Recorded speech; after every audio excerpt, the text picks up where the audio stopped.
We've been, as our coaching community, been brainstorming some questions because they're called action questions. Instead of saying, why am I in this drought?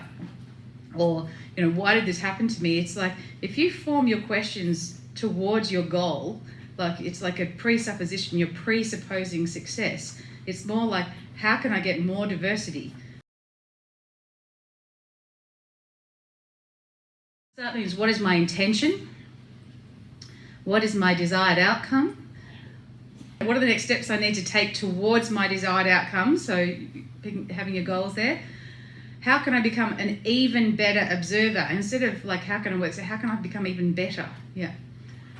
How can I become an even better listener?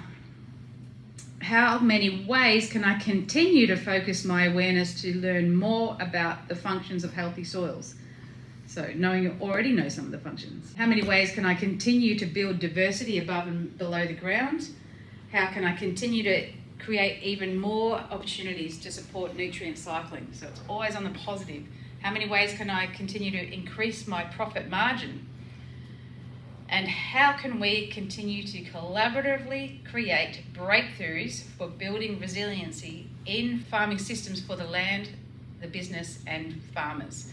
So that's a bit of an all-encompassing one. And then Willis, this is Christine's that you had up before, yep. And what is the first thing when I go back to the farm? What's the difference between 1 and 2 species of crop growing together? How do I start this? Will this action increase my profit? Do I understand what profit truly is? Good thinking about that one. And if I want to grow a multi-species cash crop, but it's too daunting, can I grow 2 crops to start with? Which species are best in this example? Ask this is Marcia, who's not with us. What do I want, not what I don't want? What are my big picture goals and values? Is my farming business currently in line with these?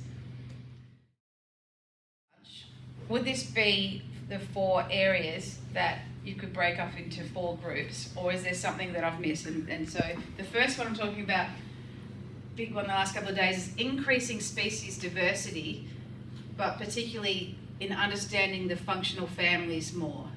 Another one, biological inputs or stimulants, and that can be DIY, as Kathy was talking about today, or off the shelf means like, all our great companies we've got here. Basically looking at that whole side of biological inputs. Because, when Christine Jones is talking, she just says biology, which is, then it's like, well, how do we look into that more? Building carbon. If that's like one of your, major goals, and I know that you could be wanting to be more in one group, but if you'd like to sort of particularly focus on that. And then the last one, I'm not sure if I've got this one right, but building local networks. And that could be for markets, just what resources are out there, or building community networks, whatever you like. Best way to test this is, I guess, a show of hands. So, all right, possibly about a quarter, I might have got that right. Just so that you're not sort of talking too loud, one group moving over here, and you can carry your chairs with you. That's the carbon group. That's the carbon group. Another group into this section here, as I say, carry your chairs with you. One at the back of the room, one at the front of the room. I've got to tell you which ones. All right.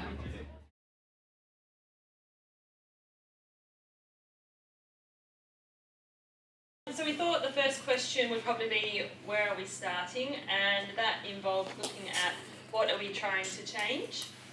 And then that kind of leads on to why or how did we get here? Some other questions that came up were, what are the functional, operational groups of the different species? Does seed diversity require coating or biostimulant diversity? So that was thinking about different seeds or different plants, as we know or found out yesterday, have different microbiomes. So does that mean when we're coating our seeds, do we need to have considerations as to what we put on different seeds? Timing, I think there was something else that came up. We just spoke about timing, I missed it. Yeah, we ran out of time. Yeah. Literally for timing. Ironic. Considering our limiting factors, what are our limiting factors? What are the indicator plants that are coming up telling me? What species could assist with non-wetting soils? And will fungi or mycorrhizal fungi help speed this up? We know that Wannille can help with our soil structure. Are there any plants that are aluminium tolerant? So we were talking about the fact that there seems to be high levels of aluminium in our soils here, so what plants are tolerant to that? What minerals are locked up in our soil? And then subsequently, what plants can help to unlock them? Are all plants within a plant family considered equal, or do they do different things? Can I just add back to that? So that what nutrients are locked up in our soils, not just which plants can unlock them, but what symbiosis between plants and biology, microbiome, can unlock them. Because it's not the plant that does it itself, it is the relationship between the plant and the biology that does it. So we kind of were trying to systematically go through each of these questions and think about the possibilities related. We didn't get through all of them. We thought the first thing would be to take an inventory and have a look at what's actually there, what are we trying to change. So there's a range of tools that can be used to take inventory. We don't have their observation, that's probably one, but part of that observation is looking at what existing plants do we have, including weeds, using a bricks meter, which could also include comparing the bricks readings of the plant that we want to grow and the plant that we don't necessarily want to grow but is growing. And tissue testing both our weeds as well and our desired plants. Yep. Functional plant groups. We were talking about your annuals, biannuals, perennials. These are all things to consider. Forbs, brassicas, non-brassicas, grasses, legumes. Considering cool season and warm season plants, and also architecture, which was spoken about just before we began the session, and that's above and below the ground. We talked a fair bit about seeds as well, so considerations when sourcing our seeds, how are the seeds grown, because we know that then impacts the biome within the seed, whether or not the seeds are coated or not, and considering saving our own seed, and alongside with that then not just seed we're saving on our property, but perhaps people in our local area or others, so we can share seeds, source, pool them together, which led to a very small bit about community. And then coming back to the different coatings of the seeds, we spoke about compost as options, biostimulants, and again looking at the quality of the seed before the coating even is a consideration. So what Christine said and what Martin said about mixed species, and that Christine said the plant, if you put it in a polyculture rather than a monoculture, they will do the work for you. Nature will do the work and it will find the biology that it needs. So you can get real fussy on your particular recipe and what you're getting on and blah, blah, blah. But if you work with nature systems, which is a polyculture, not a monoculture, mixed species, not single species, you set the stage for nature. Nature is always smarter than every single human, and nature will do what she needs to do to fix it. So you set the stage for nature and you trust her to do her work.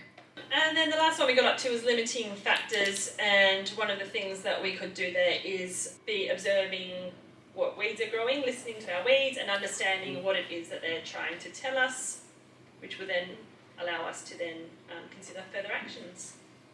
That's it. Thank you.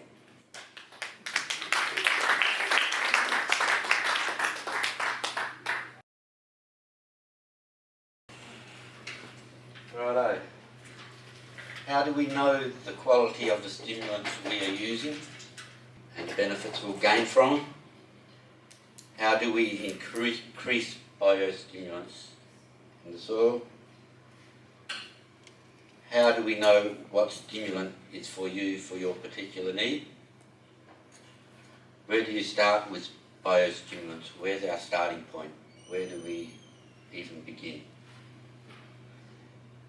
How do you track what is good for your soil or the benefits you're getting out of your stimulants? And how do I find a good quality soil test which will give me the information I need, not information that a particular salesman or company wants to give you to get to where they want to get. I want to get to where I want to get. And how do you interpret the soil test? how do you keep things growing green matter on your ground all year round? And the possibilities are plants, variation of plants, composting, filtration tests, compaction tests, keeping ground cover where possible, microscopic testing, and hopefully reduce chemical and fertiliser use.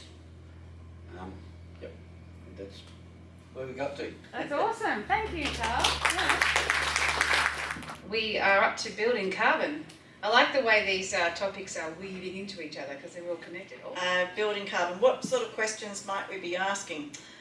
So, how do we use carbon? How do we farm carbon? Are there different carbon cycles? How do we increase soil organic carbon? What forms does carbon come in? What colour is carbon? Will carbon capture and storage be viable? Why is carbon important? What is the value of carbon in soils? Is there a disadvantage of carbon in soil? Can we have too much? Should carbon be commoditised? How does carbon affect food? How do we prove changes in levels of soil organic carbon? How much carbon is in the atmosphere? How do we get it to stay longer? How does soil organic carbon affect human health? How do we measure carbon? How does carbon fit in farming? How do we lose carbon? Where is carbon most concentrated currently? How do farmers come to understand carbon? What is the value of soil organic carbon? How does it get into and out of the ecosystem? How do plants cycle carbon? Can anything exist without carbon? What is the value of carbon? How do we build carbon? How does carbon affect climate change? Why would we want carbon? Again, we brainstormed the possibilities. There was things about, advice, farmers need advice, the raising of awareness about what all this stuff is, and then the educating and training to actually move forward from there. Where is the person at the moment around building carbon? What is it that they know and understand? And sort of that discovery process of actually understanding that to formulate perhaps plans and goals, because setting goals for carbon storage, that wasn't necessarily only for farmers, but that was for society as well. To change farming systems, to change our management systems, to this is just a minor one, just to have changed the paradigm. Yeah, so just something minor. To bolster our understanding of carbon, to foster life, not death. Yeah, to get baseline measures, to store carbon in our soils, to demonstrate. Now, the demonstration was actually quite wide, so demonstrating how the government measures carbon, for instance, to demonstrate how it's actually done in the soil. So you've actually got this physical aspect of it as well as a theoretical aspect of it, and then also demonstrating amongst farmers how it's actually done, how a farmer as a peer support type of thing. Prepare a financial pathway, because we recognised investment was also another big one, that we needed investment in order to be able to put things into place. Reduce fertilisers and chemicals was one that came up. So recognising that it can be in gas and solids, so that might change how we store it. Of course, now this was where we started actually, was multi-species cover crops in various species and various architectures, etc., to build that carbon. To consider that to have extra water storage, to increase the water side of storage of things, to have more biological action these are things that would happen if we had more carbon. Prioritise. We need to prioritise that we actually want to build carbon, because we focus on what we prioritise, to actually use an ecological economic form of accounting. So it wasn't just about money, it was actually about the ecological services and our well-being, social side and all that part. In the ground, on the ground was where we could do it, and that brings me back to the beginning. So they, that's it. All right, we are going to wrap it all up with how we're going to be working in this area of building local networks, markets, resources, community, or you might have taken it further. You're quite welcome to. So, all the questions around doing that. I was taking the cups out, so I was a bit late to my group, but I've been given the talking bit. Okay, building networks. Why do we need to connect? Who do I want to connect with? And where do I find them? What mediums do I use? How do I promote regenerative agriculture? What do we want? So there's a line through here, but there's a key speaker. That goes on the next page. Oh, okay. So I go underneath that? Okay.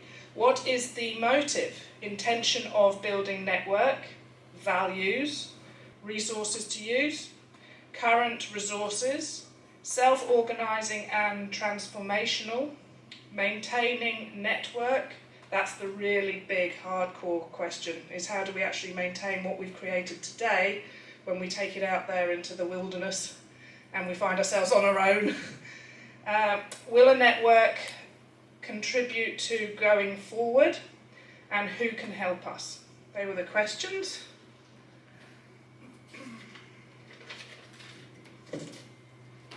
So the possibilities.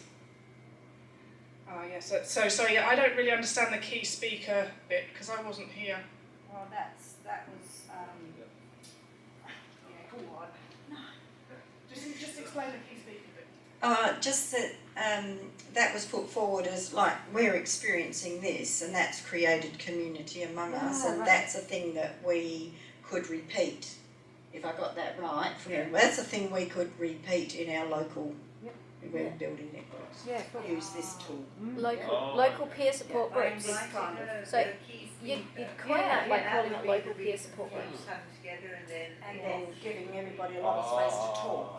Okay, so not being the key speaker, but actually inviting a key speaker to your area, so we can have more and more groups like this and participating. Pardon?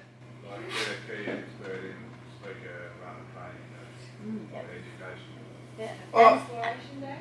Yeah. Whatever you want. and anything, yeah, whatever your community's involved or wants to, yeah. Everyone that's coming into the space tends to want to know how to do it. Yeah. Peer support groups, local peer support groups in every shire. Right? Okay, give untold space to talk positivity. That's really important. Like, I didn't mention safe space, but I know in our SRF group we always talk about safe space. So no matter what you say, nobody's going to hold you accountable or drill you or whatever. It's always, okay, well that might be a good idea, but have you thought of whatever? So it's always just a nice space to talk and have conversation. Create community and education around that community. Expose common needs. So of course, yeah, so it's a lot about getting together in some form and actually just talking and seeing what everybody else, because you might be feeling very lonely and just doing one thing, and in actual fact there's a few of you in your area in exactly the same situation. Safety in numbers. So if you want to put your hand up to something, you always want a buddy just hide behind like I do now. just for that moral support. Try something new to be open to change. Again, how do we open ourselves to change? Because, and that's to do with that whole linear and converting yourself to that cyclical or circular way of thinking. WhatsApp group, that came from Martin, because I know he formed one in South Australia and that's still going now, so how to create a WhatsApp group. And there is the Facebook group of farmers who want to farm more regeneratively, and that was created by Rochelle and Justin, but it's not SRF per se, it's for farmers that want to do the right thing. And so that's a safe space as well. Commitment to meet regularly. So when you do meet regularly, of course, it's very difficult to get commitment from people. So initially you need to sort of set the rules, or whatever you want to call them, the foundations or the the boundaries so that, if you can't turn up one day, then, well, it's tough. You're either going to miss out or you make the effort to actually turn up. Done. Yeah. Well done. Thanks, Tamsin. So, how did everyone find that exercise? Was that different? I heard a few people struggling to stay in the question at the start. I'd love. Does anyone want to sort of, give me their thoughts? They found it difficult or different, challenging? Well, I thought it was an excellent exercise. And the thing is, when you get into a group around a common or a topic, it's amazing what comes out of it, and especially if nothing is wrong. Any suggestion is fine. So I thought it was excellent. And listening to the report of the others, I found that just as interesting, and I learned so much through that too. So it was a good exercise. Yeah, the point of brainstorming is that there's nothing that can, you can't say anything wrong because it's not the definitive, etched in stone answer. It's just whatever that comes out. It allows a bit more creativity, and that's what we need, open minds. So could you use this? So for the people that, for instance, were, or in any of the groups, but from the start, when you come away from yesterday's day and you go, geez, some awesome stuff that we learnt, and there's a lot I don't know, and again, there's that sense of not knowing where to start. If we were to put, I'm trying to gather all this together, take photos and that and put it into a document, if we were to email it around, could anyone imagine themselves actually going, well, next time I say, where do I start? What are the functional families? Dr. Google can help with these things, or who am I going to speak to, and all those sorts of things. Yeah, yep. So, anyway, it's experimental. It's always scary, trying to make people do things that they may or may not want to do. But I must say, it felt really positive, and like people were getting good feedback out of it. All right. Yes? Suggest that perhaps all those things be typed up and become... Yeah, I think I just really indirectly meant to say that, yes. I will, yeah. No, if it didn't come out clearly, I will do that. I was just in the process of going, yes, that will happen. Yeah. No, it was so fun today because it was I didn't know what those topics were going to be, and it had to be what was important to you guys. Can I just ask, did you get those topics from Bonnie's brainstorming that she wrote down from the introduction bit this morning? Is that where you got those topics from?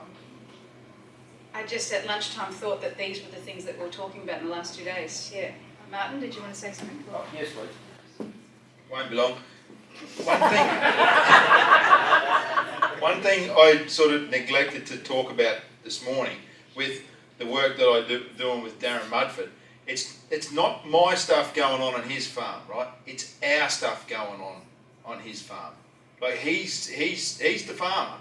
He's of equal importance to the whole thing as everything else. So it's, part of it's educating him, but then he's got knowledge about his farm that I don't know about. So it would be hard for me to go and replicate that if I was just on my own, even if I had all his machinery and everything, right? If I was the farmer on his farm and I've done farming, I probably wouldn't get the result that we get by working together because he knows his farm. That's his farm, his country, that's his domain. And so when we work collaboratively together, that helps get us the result that we got there.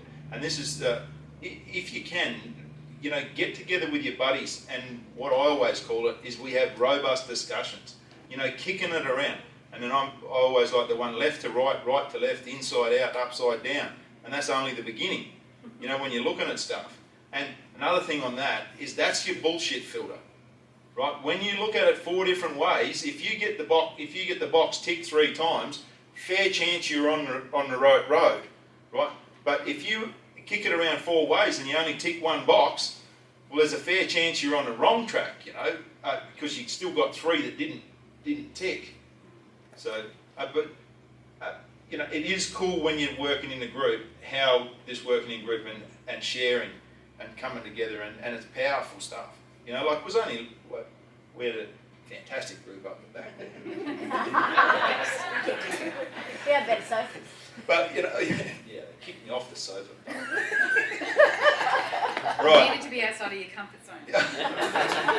Anyway, great great stuff, and I'm glad you all enjoyed the brainstorming. And you know, another thing too is everybody's not as scary as they really are they? Like, you know, we let down, like when we just slot into it, take our fears away, everyone's cool, play on. Yeah, can I just say one real quick thing too? Oh, you're not so far behind, Martin. Alright, I'll be real quick. Hey, one thing that we forgot to say from our limiting factors, which is one of the other things we're exploring, is I kind of came up on the fly, comes in with 3 main categories, and a really useful exercise along with your paddock walk is to look at your limiting factors in your operation, and they come into 3 main categories. First category is mindset, attitudes and values, because everything that happens on your operation stems out from the people. And if the people haven't got what Martin says between the ears going on in the right way and the right thinking, it's just not gonna sail. Second is education and knowledge and wisdom. And we've been outsourcing as an agricultural industry our education and our wisdom, and we need to bring that back on farm, because then we are the experts in our ecosystem, in relationship with our land, and that knowledge is power. There is no such bloody thing as a dumb farmer. And we need to embrace intelligence in the farming community. And the third thing that is the limiting factor is practice. Practice. Management, what we've been doing on farm.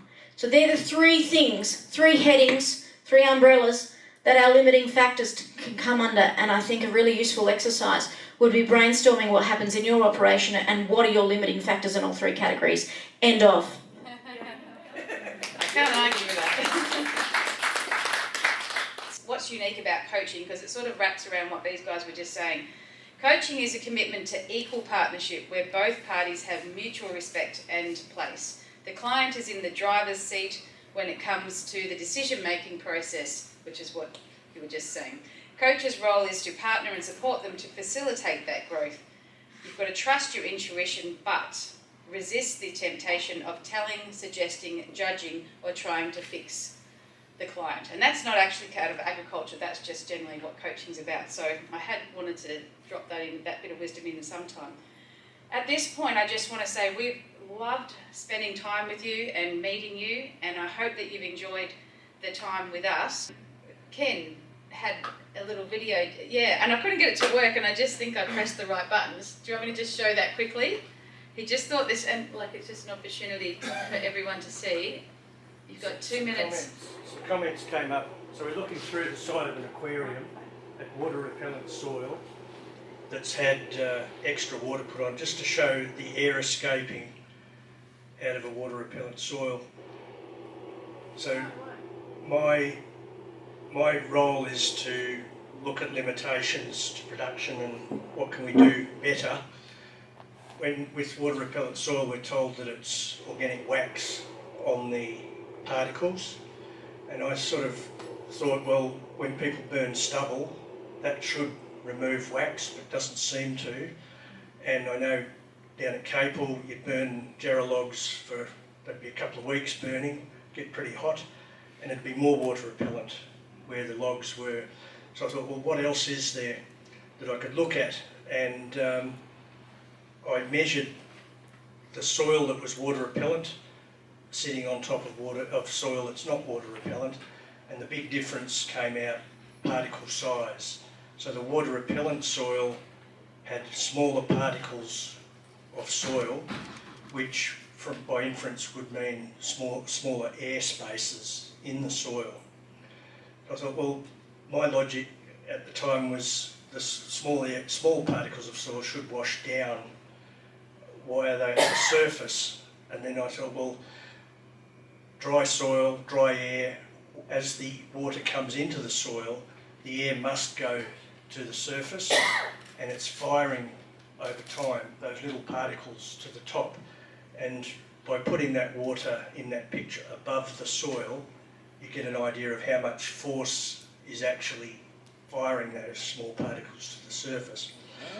So the soil profile that you start with will have varying amounts of small particles.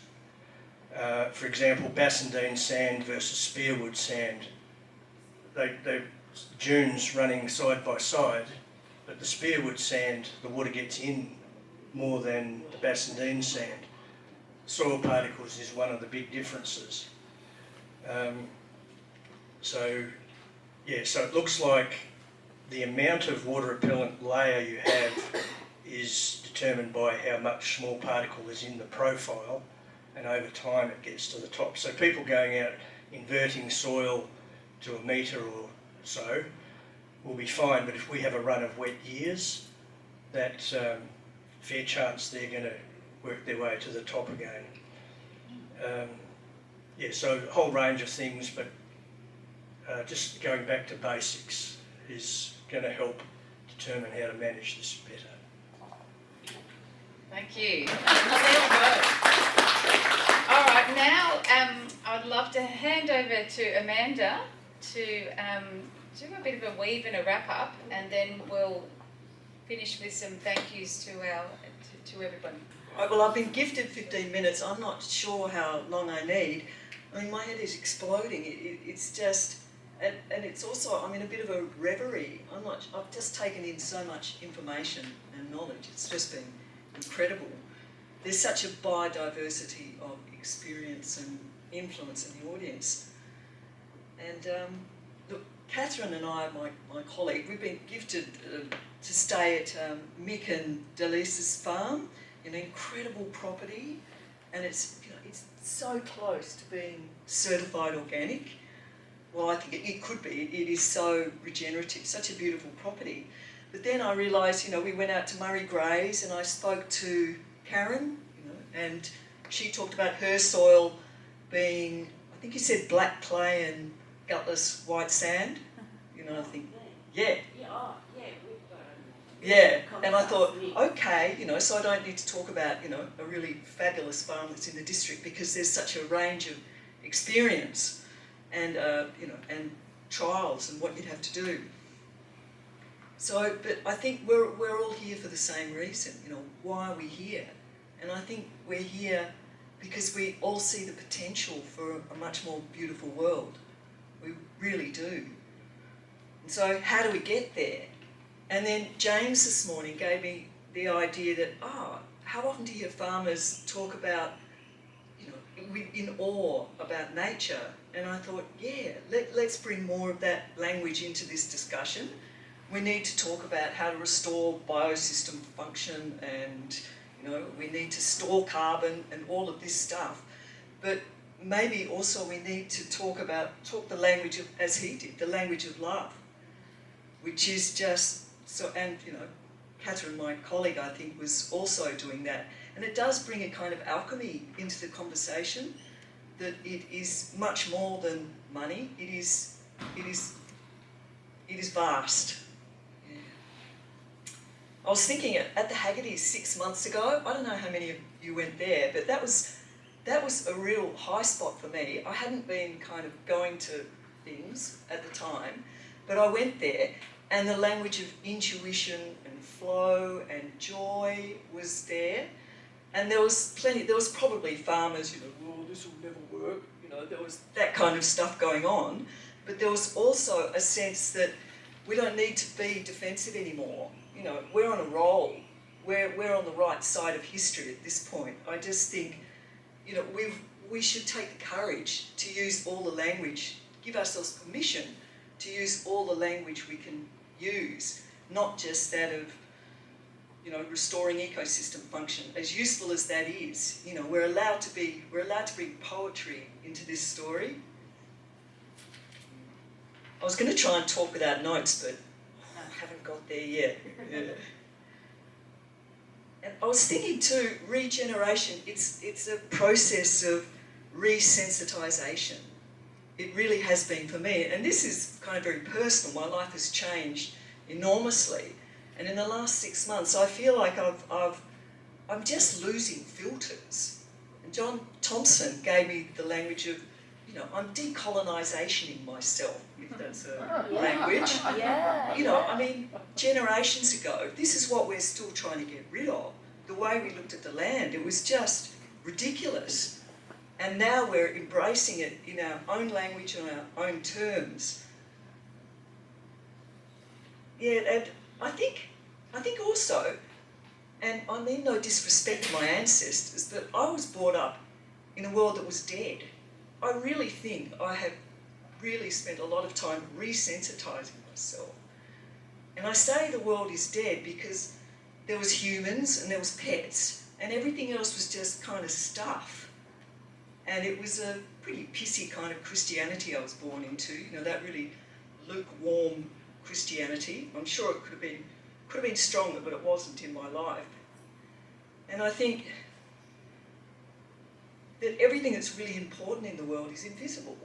And microbes are invisible, so hello, you know, love, microbes, breath. What's more important in the world? So that's what we're looking at. So it's about, I feel like I'm taking back my power, and I'm seeing that in the farmers in the room. You know, they need their sovereignty. We all need to keep removing these filters.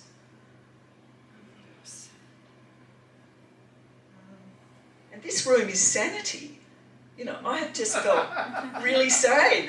No, even you. No, it is. It's absolute sanity. Because everyone in here is driving for something, and it's not just about profit. It's not just about soil carbon sequestration. It's something so much bigger than that. I think we're all driven by something. We might have products, we might have services, but I think we're here because we are conscious that there is a much more beautiful world that we could live in.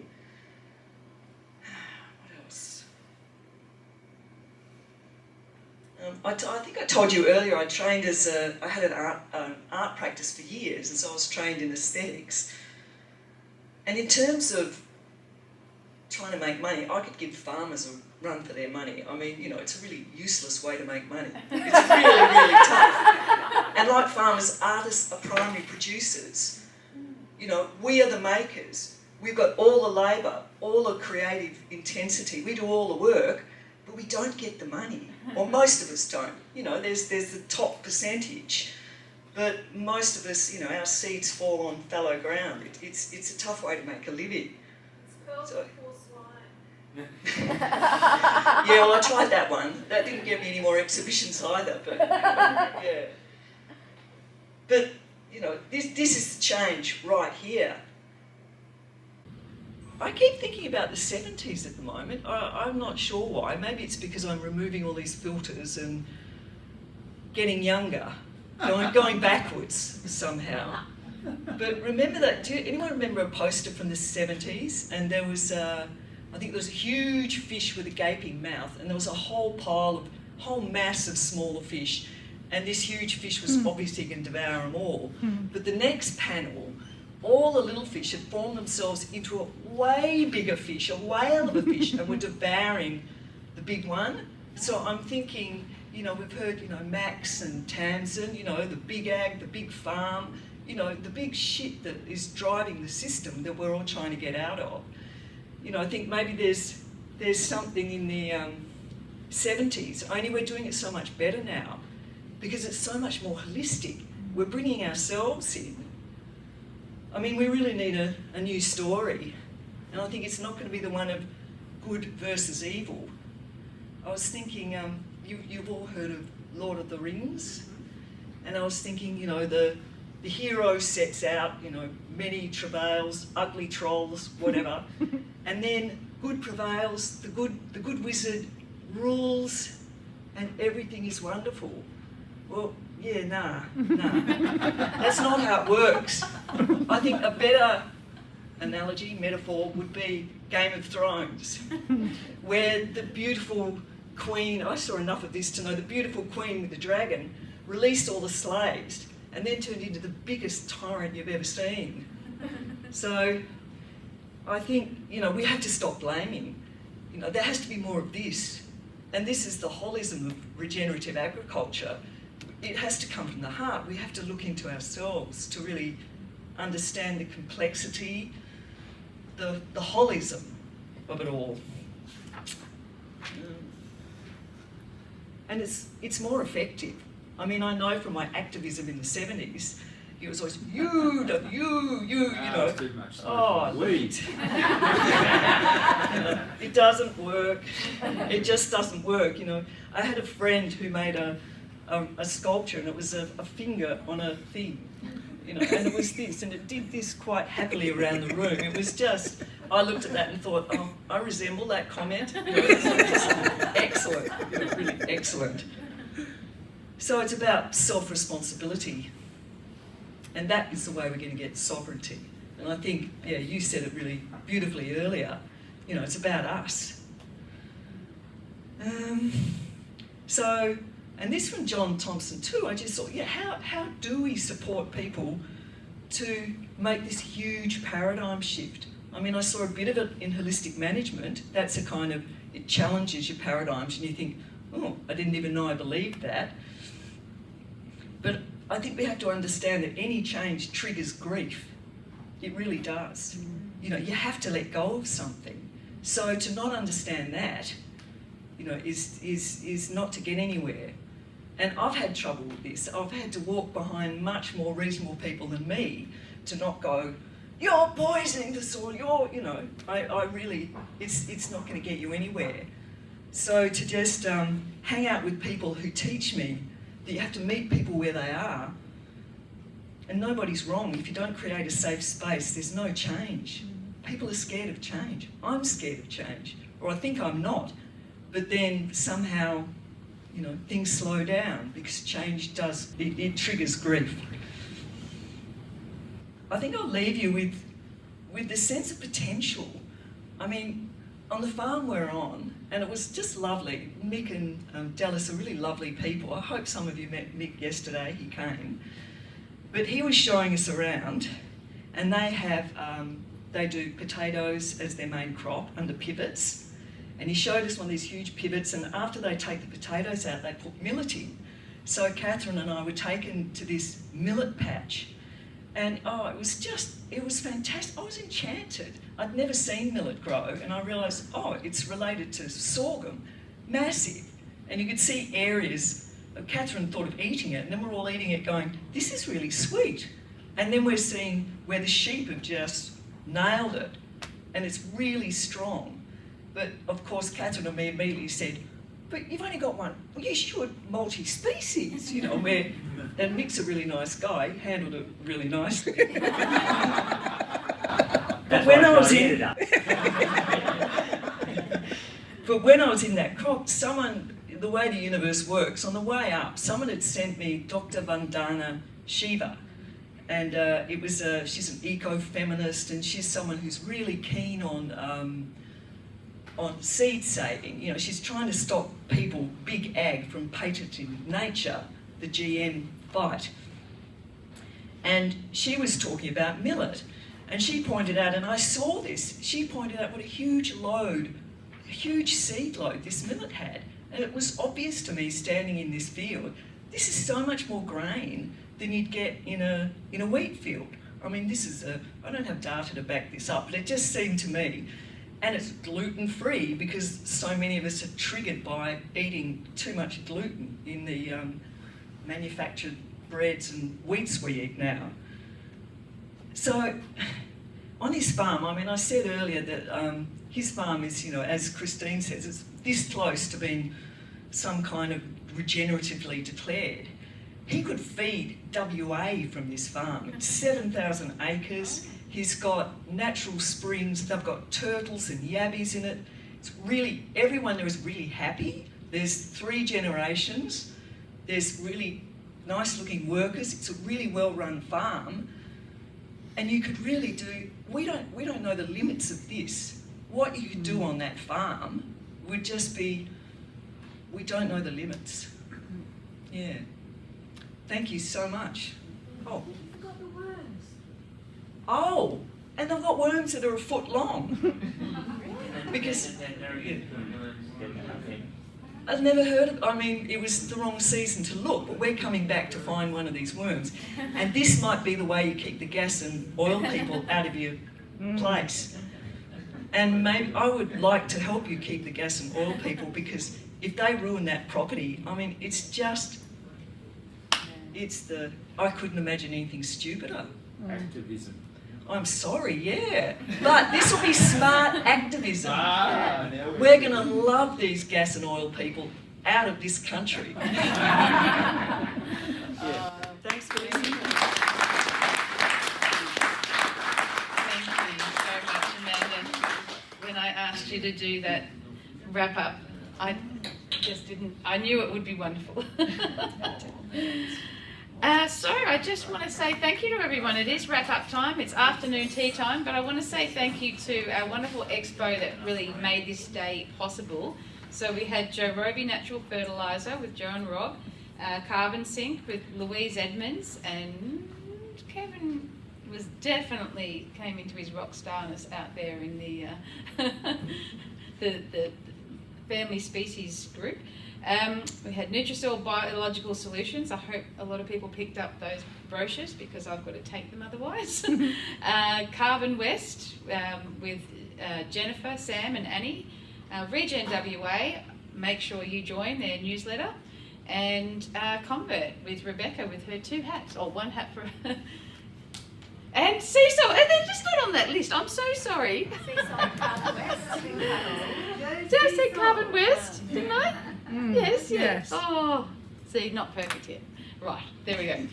Thank you. And it's been a fantastic day for us, as I said. And thanks to all the SRF coaches that have both flown over here and made this possible. And Earthwhile, we wouldn't have done any of this without you. And of course, my very good friend down there, Christine Smith, who has, as I said yesterday, for those who weren't here, was the absolute glue behind all of what's happened here. So yeah, thank you.